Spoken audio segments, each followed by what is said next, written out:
Браво!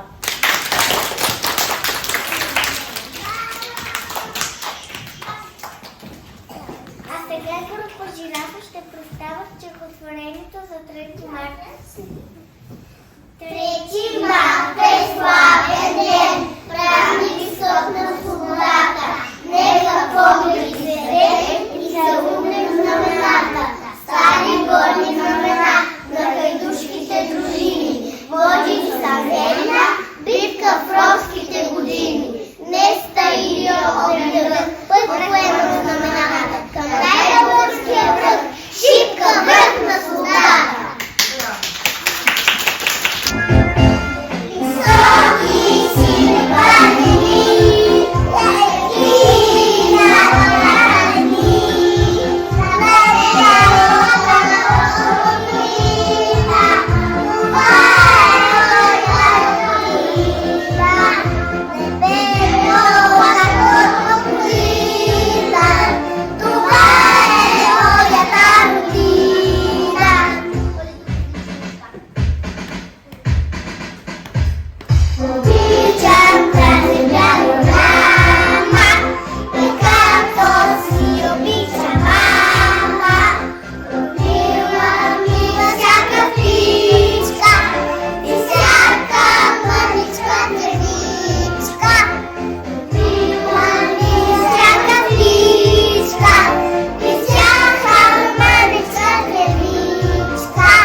съвет за 3 март. 3 март, български празник е днес, ден на решителност, гордост и чест. Празничен ден, знамената се веят, всички са заедно, песни се пеят. После минута без никакъв звук, памет на всички герои загинали тук.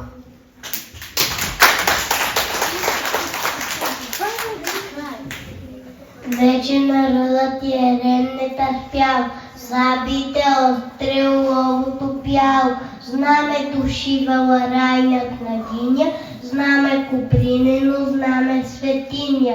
Пукнали пушки в хайдушки гори, скокнала радостно в райни зори. Дружно с юнаците песен запяла, скъпото знаме високо развяла.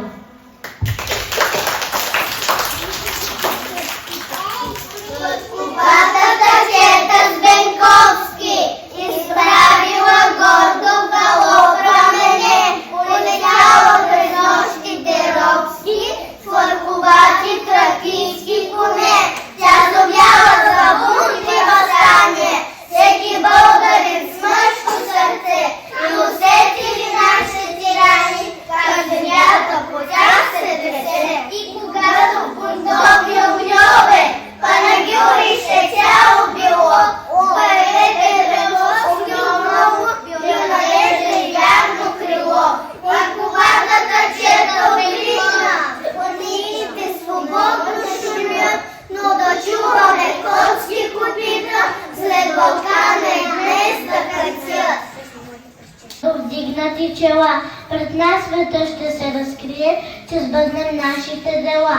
България, родино мила, с безброй достойни синове, ти черпиш от земята сила, ти свята Ботева земя. Браво! Обичам те, мило отечество, обичам твоите Балкани, гори и скали, и твоите бистри студени извори. Обичам те, мой роден край, с цялата си душа и сърце. Ти си оная благословена земя, която е пълна с красоти, сияние и величие. Моята хубава страна, казва се България. Тук съм роден, тя е рай за мен, моята България. Има толкова места, най-велика е била. Радвала преди, радва и сега, умни български чета. Моя България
Єват.